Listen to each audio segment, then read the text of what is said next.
My name is Matthew J. Watts. I'm the senior pastor and the teacher of the Grace Bible Church, which is about 6 blocks from here, right on the Knoll Boulevard in Vine Street. And as Dr. Andrews indicated, I also serve as the president and founder of the Hope Community Development Corporation, which we established back in about 1993, basically to try to be a part of a revitalization and transformation of the west side of Charleston. And so our vision basically is to bring about community renewal, spiritual renewal, promote education, economic development, et cetera, in this neighborhood to create a model and a template, hopefully that can be used around the rest of the state. And so Dr. Andrews says that it's difficult to do. It's almost impossible to create safe, affordable, energy-efficient housing in a low-income neighborhood and treat the people fairly and justly. And I explained to you why that is the case. But it's an endeavor that we undertook, and we established an effort that we referred to as the Hope Neighborhood Housing and Economic Stabilization Initiative.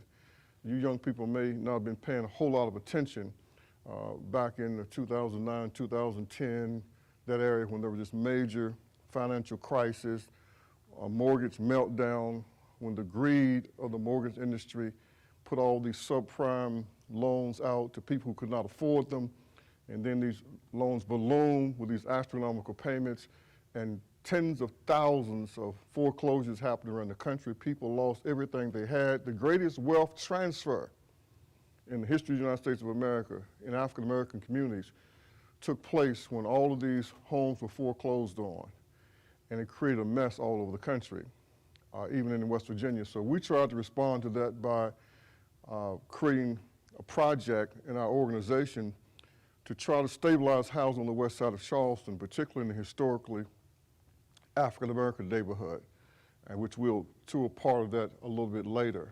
And so we had to borrow $250,000, almost $500,000.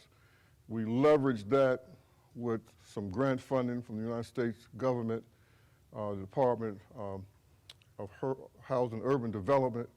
And we leveraged that with another grant because our model was used by the state to create a statewide project. And so we were able to attract somewhere around $3 or $4 million to purchase houses, start a process of trying to rehab them, to get them in livable condition. So the way we were able to do it with that financial mousetrap, when you have a combination of loans, which you got to service debt, you got to pay those people back. But then you have some grants that allows you to kind of get the cost down in terms of renting to people, as well as to keep the cost down when you turn around and try to sell the houses.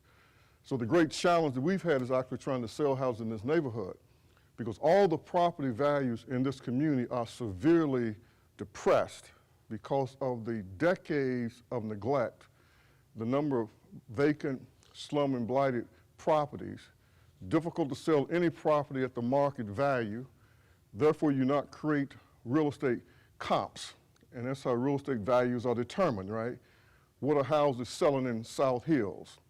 What are houses selling even in Edgewood, which is an upper scale community right in the hills of here? And you can travel less than a quarter of a mile, half of a mile, and you will see a tremendous difference in the price of homes. A house on the west side that you might be to sell for $50,000 or $60,000, if you were fortunate to find a person that's bankable to get it, that same house would cost you probably $150,000 in South Hills. That's the type of economic disparity that kind of exists. So, but we're going to stay at it, and I'll talk a little bit more about that, and maybe that will tease you to create some questions, because I want to take at least a third of the time just to have you to respond to some of the things I'm going to say. I'm an African-American Black Baptist preacher, and my mentor is here, Reverend James Ely, and Black Baptist preachers, we're like jazz musicians. And so we study things, and we'll write out sermons, and then we'll get up and get ready to preach. And we will say, well, the Spirit of God is moving me to use my sanctified imagination. And we'll talk about something totally different from what we talked about. That's the genius of the black pulpit. So I prepared to talk about a couple of things, but listening to Dr. Andrews, I think I'm going to put on my jazz musician hat and kind of ad-lib just a bit. I think it'll be more interesting and more engaging for you. The West Side Story. the west side of Charleston story is a story. It's a history of slavery, segregation, systematic neglect, discrimination, exploitation. That's the history. The West Side's history began back in the 1840s and 50s. At that time, of course, West Virginia was a part of Virginia Commonwealth and had not yet become a state. And so the west side of Charleston was established not as the west side of Charleston, but as Elk City. It wasn't even a part of the city of Charleston proper. Those who are familiar with the city of Charleston, you know that there's this network of bridges that you crisscross back and forth the Kanawha and the Elk River. And the Elk River is the river that runs parallel to the interstate highway, just a half a mile or so down. And anything west coming this way past the Elk River was not a part of Charleston at that time. It was slave plantations. It was farming plantations. And there were 5 fairly significantly large slave plantations for this part of Virginia Commonwealth. The big plantations was on the other side.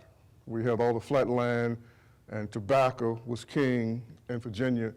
And a few people realized that tobacco saved the United States of America. The United States of America would have never came into existence, would never survived financially had it not been for the tobacco crop. That's a whole other story. But in this part of Virginia Commonwealth, the mountains did not lend themselves to large plantations, but there was slavery. And the slaves worked in the coal mines, they worked in the timber mines, they worked in the coke factories, and they worked on farming plantations. So this west side had 5. And if you ride around Charleston, you'll find that there are historical markers, for example. Those who came across the Patrick Street Bridge, the Patrick Street Bridge was named after the Patrick family. They were slaveholders on the west side of Charleston. Those who are familiar with downtown are familiar with Ecoria Street, which is the main street that runs all the way from the East End all the way to Elk River. The Corias were slaveholders on the west side of Charleston. Some might be familiar with the name Rebecca Littlepage. Rebecca Littlepage was somewhat legendary. Her husband and they owned the slave plantation that's right there on, not too far from us. You could actually walk to where it is, and right off of Washington Street. And history says that her husband, I think, may have actually died in the war or died some kind of way accidentally, and she was left the slave plantation, and she defended her plantations with weapons, right, against the Southern Confederacy who came in. So that's the name of the little place, to Hunt Avenue. We may walk down Hunt Avenue. They were slave owners as well. And so that's the beginning of the west side of Charleston. And so with the end of slavery in 1863, 1865 actually, West Virginia had petitioned President Lincoln and the Congress to become a state. The only state born during the Civil War was the state of West Virginia. And West Virginia is one of the key strategic geographical areas because we're literally the gateway between the North and the South.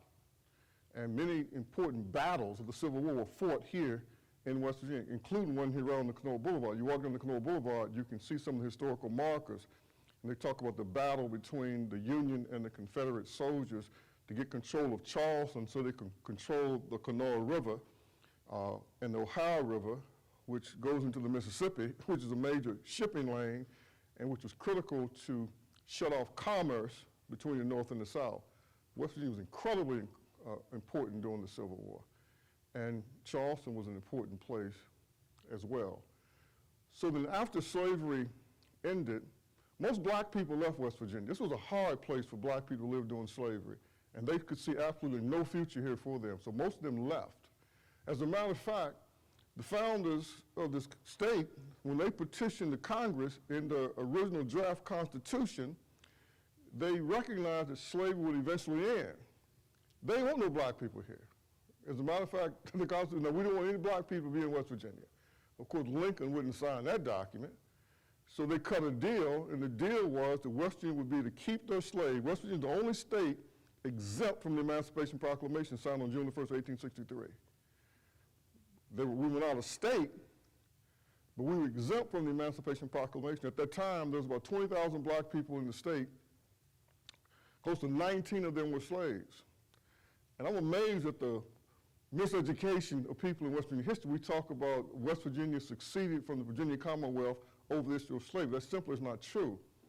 West Virginia succeeded against the Virginia Commonwealth over economic reasons and political reasons because they didn't feel like they were being treated fairly in Richmond, the capital. They did not have equal representation, they felt, in the Virginia Commonwealth legislature, and they felt that maybe the North might win, and we want to be on the winning side. So the deal that was cut, you come into the state as a border state, like Kentucky, like Maryland, you get to keep your slaves, but eventually you're going to have to free them. That was the deal. So that was the deal that was accepted.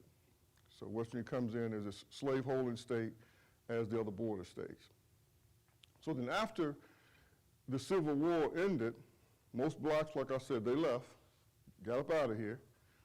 The West Side then developed really into sort of a industrial little community because of this river. It's just like the Nile River, right? Egypt is the gift of the Nile. Charleston, the Kanawha Valley is the gift of the Kanawha River because of this major shipping lane to get to the Mississippi and Ohio and move goods up and down the river. This is before automobile, before trucks and transportation. So rail and water were the way you ship large quantities of goods. That was Crete. Then, of course, there was building the transatlantic railway, and so the railroad then comes through West Virginia. So now West Virginia becomes a major thoroughfare for goods, products, and services to move. And that's kind of how Charleston was born. So then the West Side, it develops more as a residential neighborhood, rigidly segregated on the west side of Charleston. Deeds and covenants restricting where black people could live. The West Side has 7 census tracts, and I'll get this information to you through Dr. Andrus, where you can see these census tracts. And these census tracts really divide the West Side into really the 7 distinctly separate neighborhoods, actually. And greatly segregated back then, and still segregated to a great degree. Now not by the force of law, but by the force of historical housing patterns that determines where people live and in what close proximity they live. Am I making sense?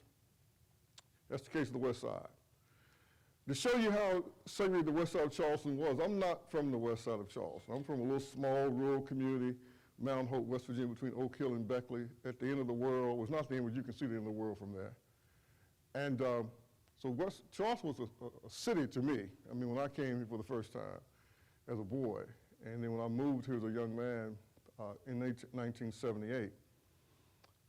But I could see that this place is interesting, right? It's not a whole lot different from my little neighborhood community. We were segregated at Mount Hope Elementary School. I started the school in 1962, segregated. That was 8 years after Bournemouth Bureau of Education, and didn't go to school with Caucasian children until I got in junior high school. And I could see the segregation pattern here in Charleston at the time myself.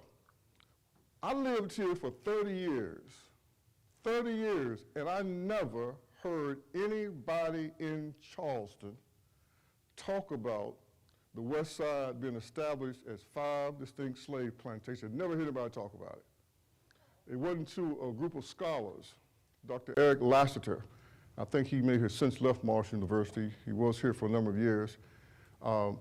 And Dr. Billy Joe Payton and a couple of their colleagues, they did all this archaeological research and discovery, and they came with this project called the Glenwood Project. You Google it sometime, incredible document, the Glenwood Project, a window to the West Side. And they delved into the history and brought all this history to the surface about how the West Side was established. This is important because you won't understand where we are now until you understand where we were. And they brought it through slavery, through the time of the industrial development, residential development, and so forth. So I live on 3rd Avenue. I can't throw a rock from here, but I could probably be at my house in less than 5 minutes walking, and just walking leisurely. If you go down 3rd Avenue, straight down 3rd Avenue, right there where the Taco Bell is, and where the pizza and all that, walk straight down 3rd. 3rd will intersect with Florida. right where Mercy Snow Westside Elementary is. You go across Florida Street, and for some reason, there's no 3rd Avenue. It becomes Hunt Avenue when you cross Florida. It never made any sense to me. Why did you end 3rd and start Hunt? It wasn't until this historian brought to my attention what had happened. And my wife talked about it often because she was born right across the railroad track and lived all her life here. And she would always say, when we were growing up, we couldn't go past Florida Street. We were told as kids, don't go past Florida Street. And that was a dividing line where blacks lived on Florida. So here's what the historian says to why 3rd ends and becomes Hunt. Because it was known as Colored Town, west of Florida. That's where blacks live. On the other side of Florida is where Caucasians live. And the Caucasians didn't want anybody to think that they lived in Colored Town. So they didn't want an address that had 3rd Avenue. So they changed the name of the street to Hunt Avenue. And the Hunt family was one of the slave holders that had occupied that particular area. That's just how this area kind of developed. So it developed in an originally segregated neighborhood after slavery, up into the 60s probably, if not a little bit further than that. But something significant happened in 1954. What was that, you scholars? One of the most historic pieces of landmark Supreme Court decisions in the history of the United States of America. Thank you, sir. Historic Brown versus the Board of Education of Topeka, Kansas, where United States Supreme Court ruled that segregation in education by race was unconstitutional, and said with all deliberate speed, all publicly funded school systems in the United States of America were to desegregate. And West Virginia took that seriously. The governor at the time moved with all deliberate speed, and they began pretty rapid desegregation in Kanawha County pretty quickly, and in other parts of the state. But many parts of the state did not desegregate elementary schools because the Caucasians didn't want their children, young children, going to school with blacks, so elementary schools were kept segregated up into the mid-60s in a lot of places in the case of my little neighborhood. So the desegregation of public schools basically started the decline of the West Side community, particularly the historical black community. During segregation, black people lived in tight-knit neighborhoods where there was a middle class and often an upper middle class that lived very closely to the lower middle class, to the working poor, and to the poor, because housing discrimination forced that to take place. Another incredible community to that, and I have a good friend of mine, you need to bring him in down and talk to you at Marshall, Rick Martin, he sits in the back. He grew up in Huntington, in the Fairfield district, right there, but to where you guys go to school. And you come back away from there, there was all the black neighborhood. As you walk down through there, you find all these black churches. Huntington was even more segregated than Charleston because almost all black people lived in one area in Huntington. That was true in most places, in most cities in the state. So Brown versus the Board of Education started the dismantling of black communities all over the country, because what desegregation did, it in essence says that African-American institutions in many cases would be eliminated. So the black schools were closed. In this neighborhood, my friend, Reverend James Ely, his wife Linda Ely, they're a nonprofit. They own and operate the Paul Lawrence Dunbar 2nd Avenue Community Center. That was a elementary school that was built in the early 1900s, right there on 2nd Avenue in the heart of the black community.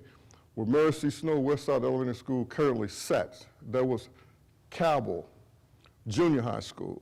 So at the elementary school, at the junior high school right there, and there was an all-black high school that was downtown, the Henry Highland Garnett High School. And so, but when they desegregated schools, basically they closed all the black schools. If they didn't close them, they took the buildings and changed the names on the schools. Because back then, whites said that their children would not go to school with a black person's name on it. And so if they kept the building of a black school, as they did in my hometown, W. Du Bois High School, they took the name off of the school, they renamed it Mount High School because it was a newer building. But desegregation dismantled the black community because the schools were closed. The educators, most of them had to leave and go to other communities to find employment education. The society started to open up, and so the black upper class and middle class, they started to move into other neighborhoods, and they left behind the lower middle class, the working poor, and the poor. And that's what happened to the West Side. And that started in 1954. The decline of the West Side starts with Bramber's Board of Education, and it just continues to disintegrate. It just continues to decline until the present hour. A few more things, then we're going to do a little simple exercise. So then what happens is this decline, this precipitous decline, it just continues and continues and continues. And it's like no one really paid attention to the hemorrhage that was taking place. But it was manifesting itself in really terrible social pathology, right, among the people that were left behind. And that pathology really starts to increase in the mid-60s and early 70s. And then by the 80s and 90s, and I'll talk about what happened then, it just got totally out of control, all right? So now we're gonna do a little simple exercise. I just got an idea with the marvels of technology. How many of you are at a table with a cell phone?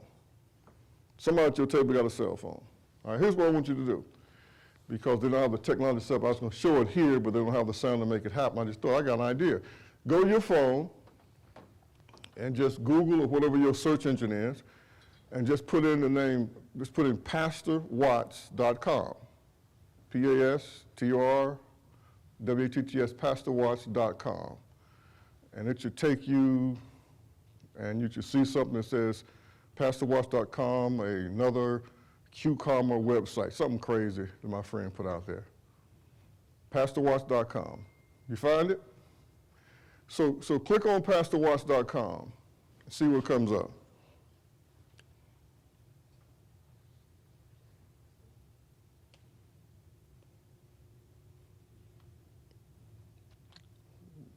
Did it pull something up? All right. So click on, are you at my website? You see my handsome face? All right. Is my head shining? Because I buffed it that day they took that picture. All right, so now as you hit enter, and it's going to take you to a menu. And you have to turn your phone long ways to access the menu.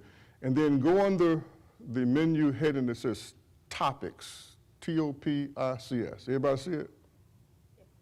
Go to Topics.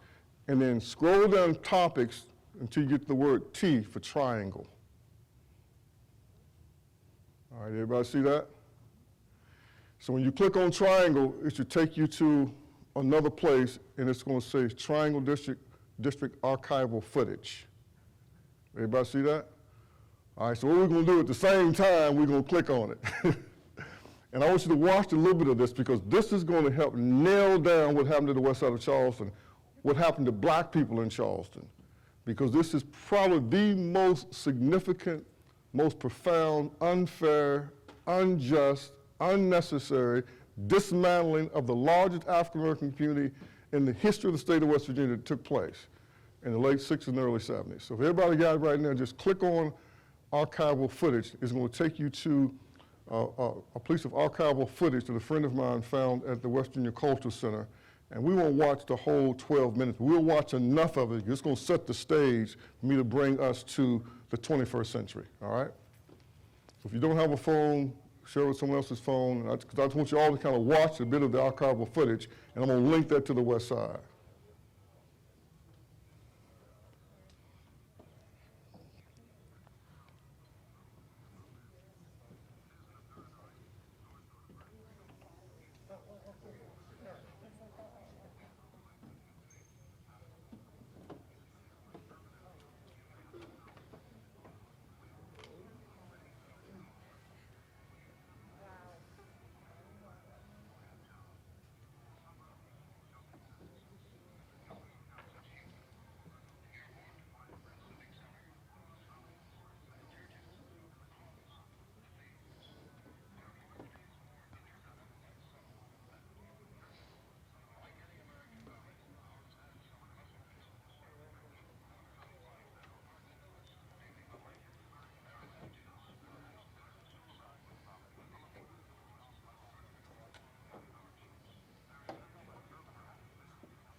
something on gentrification, but then most of them probably don't know what the term means. Okay, I will.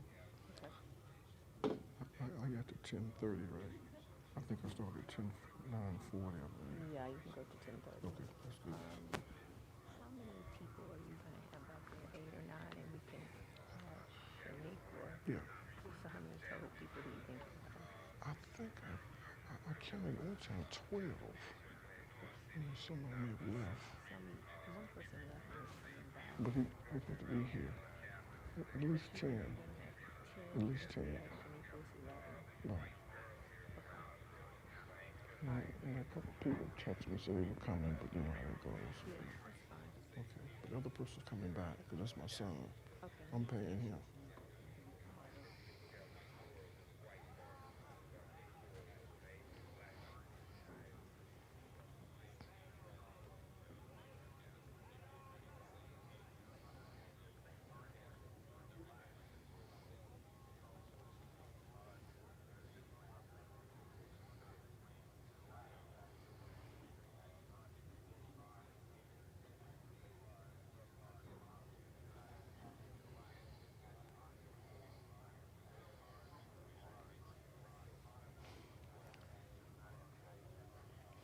All right, take about one more minute, and then we're going to reconvene, and you can finish watching the video at a later time. But I want to give you a taste to kind of set the stage for where we want to end up this morning.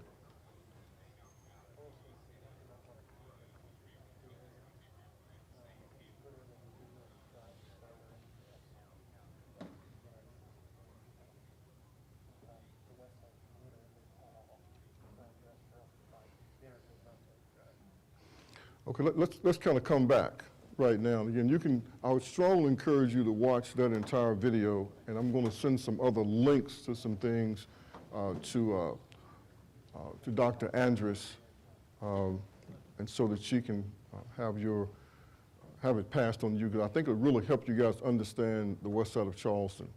So what I share with you there is what happened in the mid-1960s when the city of Charleston and the Charleston Urban Renewal Authority, in partnership with the West Virginia State Roads and the United States Department of Highways, they decided to bring the interstate highway directly through the most populated African American community in the state of West Virginia.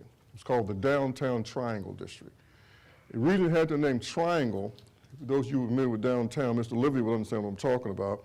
You go down downtown Charleston, if you were to walk from the boulevard on Capitol Street and walk north on Capitol Street, walked all the way down to Washington Street, and stood there at Washington Street, and then went straight from Washington Street and Capitol all the way to the interstate, cross the railroad tracks of the interstate, and then hang a left and go west all the way to the Elk River, and then come back on a 45-degree angle to where you were on Capitol Street. It's a geometrical triangle, large area. Civic Center, all of that is encompassed in that. The downtown superblock, the town center mall, the water company, all the development downtown. That was populated by predominantly black people from 1900 up until the 1960s. Like almost every urban city, they carved out a place where black people could live. They would carve that place out, they would isolate them in that place, and they'd be restricted to living in that place. And Charleston was no different from every other urban city in the United States of America. And like many other urban cities, once the elite economic power broker decided we want the city back for economic purposes, the federal government had encouraged, and most states had passed laws to require urban renewal to take place. And many African Americans called it Negro removal. Is another way, basically, to gentrify, that's a good word, is another way to ethnic cleanse blacks from the core of the inner city. And that's what Charleston did. And they put 3 projects together to justify it. The West Virginia Water Company decided to build a water treatment plant downtown in Charleston. The Department of Highways decided to run the interstate through the black community, even though all the experts saying that hasn't worked in other places. It's destroyed neighborhoods. It's broken down social cohesion. The federal government was funding a black advocacy group here to fight them. On the other hand, the federal government was providing all the money to the state of West Virginia to demolish all the houses. You need to look at that whole footage. It's the greatest effort of resistance that black people have ever put up in the state of West Virginia.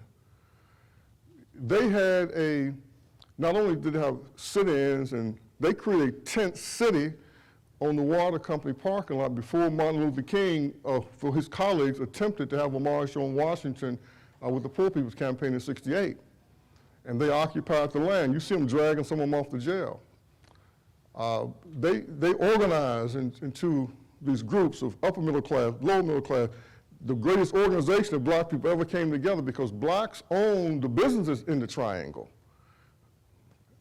They went all the way to the highest circuit court of appeals in the United States of America, appealing the case, and they should have been granted relief.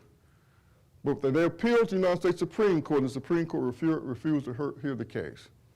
So they literally demolished an entire neighborhood. Some churches were torn down and had to be relocated. All the people were moved. As a matter of fact, they said there cannot be any residential housing downtown. So everything was torn. It destroyed the most socially, culturally, spiritually, economically viable neighborhood in the state of West Virginia. And it caused the decline of the west side of Charleston to go into steroids. Because many of the low-income people who live downtown, they were renters, they didn't own their homes. Therefore, they did not get relocation money to buy properties in other places. And they were shoved into the west side of Charleston. Large single-family houses were broken up into apartments, 3 and 4 apartment units, ignoring the building codes and so forth.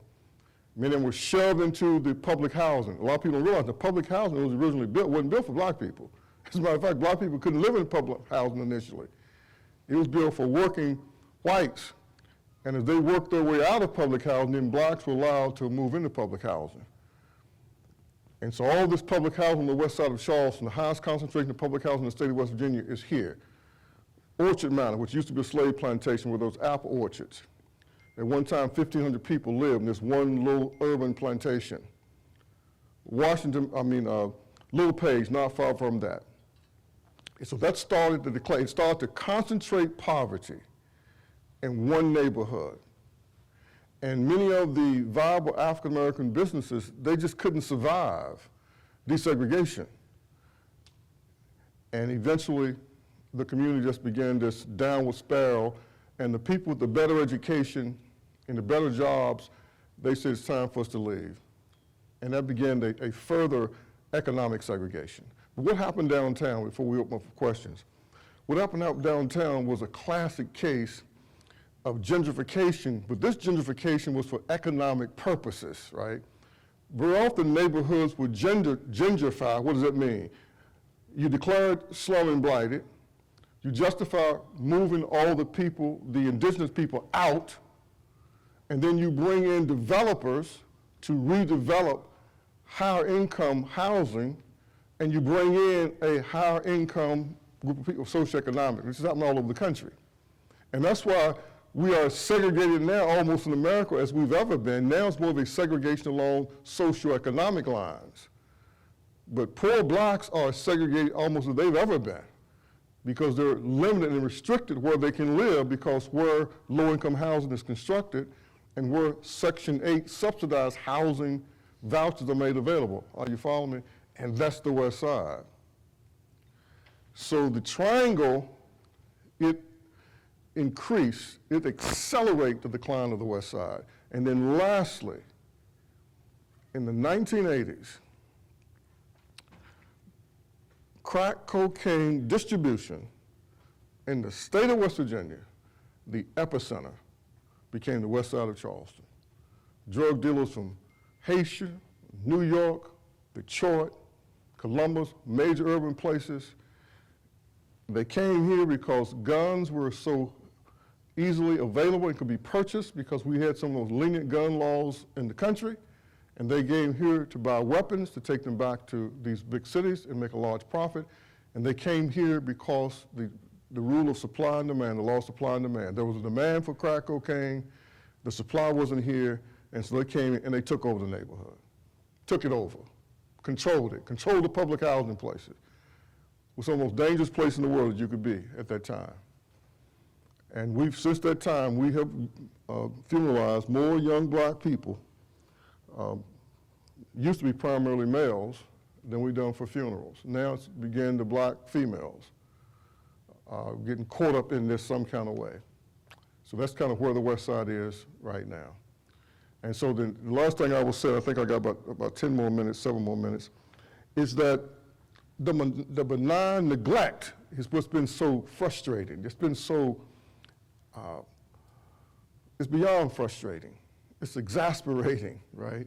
It's depressing that for many years that many of us have been engaged in trying to move something forward, the Charleston Urban Renewal Authority, even though they declared a 256-acre plot, and we're going to walk some of that today, they declared it to be slum and blighted and needed redevelopment in 2008, that the conditions compromised the public health, safety, and welfare of the residents, yet they have refused to move their own plan forward. And the city of Charleston have allowed them to be in violation of the 1952 Urban Renewal Law, when they, at our request, sent their plans to the Western University Law Clinic, and the lawyers there ruled that that plan, in all likelihood, that the court would rule it in non-compliance with the 1952 Urban Renewal Law. So that's the challenges that this community currently faces. We have some of the lowest performing students at the elementary school level in the state of West Virginia. And we have 2 state-of-the-art elementary schools in terms of the buildings.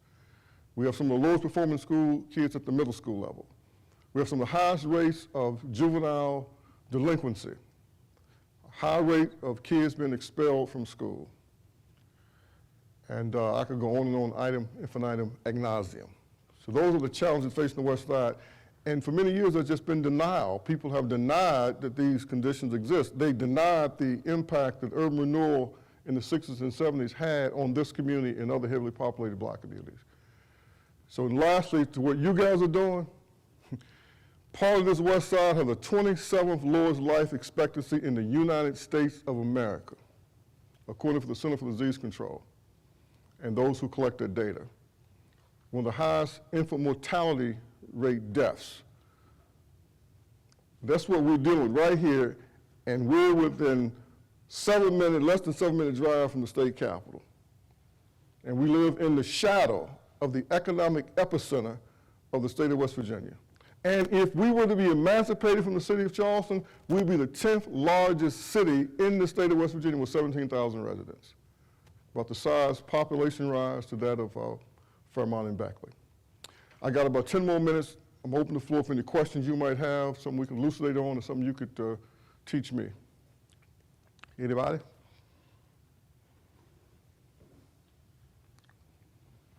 Yeah. I can't see that far back. Yes? I'm wondering what your opinion is on the new Elk City that they've kind of deemed on the edge of the west side on Washington Street. And do you think it's going to spark more businesses moving down Washington Street towards like Patrick Street, or what's your opinion on it? Do you think it's a good thing? I think it's a good thing. It was a bit painful and discouraging about how it came about, because they had no contact and no conversation with those of us who live and are trying to develop the lower West Side. And they did it to sever themselves from the West Side, because they didn't want to be called West Side. They want to be called Elk City. But having said, I do think it's a good thing. Anything that brings economic viability, to bring businesses. But I bet you there's not a handful of black people that go over there. Do you think that since it is bringing more business, more of an economy to the west side, that it can end up displacing people who were originally here? I know there's not necessarily housing right there, but if it works its way, you know what I mean? No, you're making an excellent point. Here's what my investigation has showed me. Most of the people that operate businesses on the West Side, they don't live here. They have a business here, but they don't live here. And I call it the greatest economic transfer center in the state of West Virginia is the west side of Charleston. $365 million transferred through the west side of Charleston every year. And most of the businesses, they don't live here. And except their business, they don't invest in anything else here. And they have no intention of moving over here. So I don't think it's going to displace any people. But I do think it's good. I think anytime commerce comes in, that is a good thing. What we're trying to do is to see more businesses develop that's owned by the people that live here, that have a vested interest to being here, and that actually want to see the neighborhood develop and the people develop. But I'm not critical of Elk City, even though it was hard for me to swallow when they was having these secret meetings to develop the concept and brand it and would not include the whole community in that conversation. But they're doing some good things over there, and I salute them. So then how can we incentivize people who have lived here for all their life, or black families to come in and own businesses on the west side? How can we?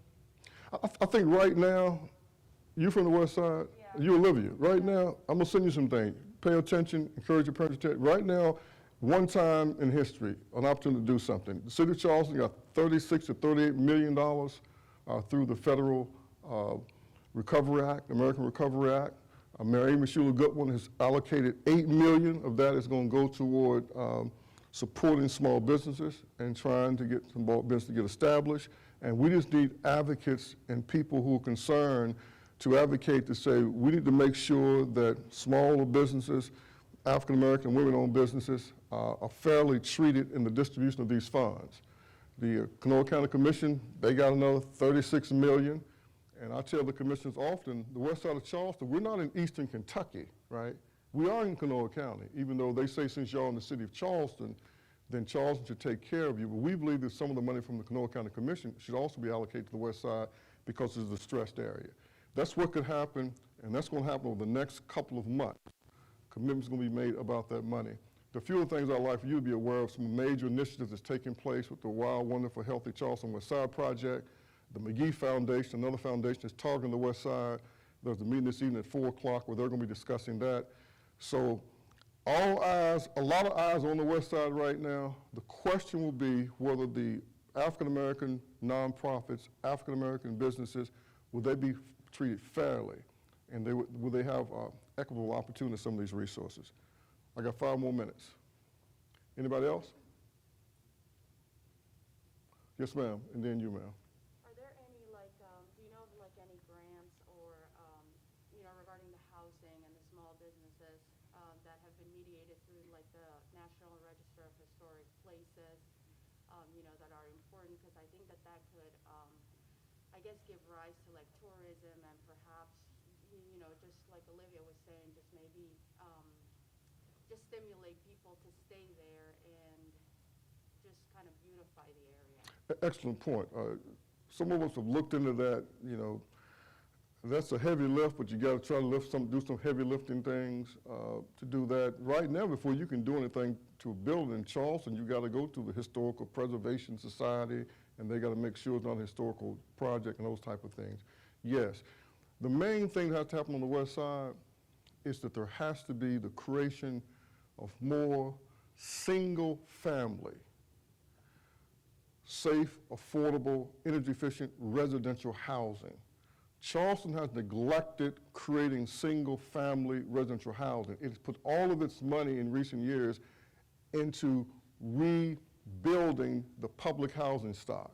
So we have a high concentration of publicly subsidized housing, a high concentration of Section 8, where you can never own that. So as long as you have high concentration of public housing, high concentration of absentee landowners on the property, then the people can't own the land that they live on. So that's something that has to change, and something my organization has tried to do, to buy out property as a nonprofit organization, to be a custodian of the property until people can get the financial means and get their credit worthiness where they could buy it so we can transfer it to a family, and that's the way you accumulate wealth. But that's the biggest problem right now, is that the home ownership is so low in the African American community, and the property is owned, large amount of it's owned by people who don't live here. And I was just wondering, they can't own it right now, but are they being involved as community stakeholders in the design and in the development of all these?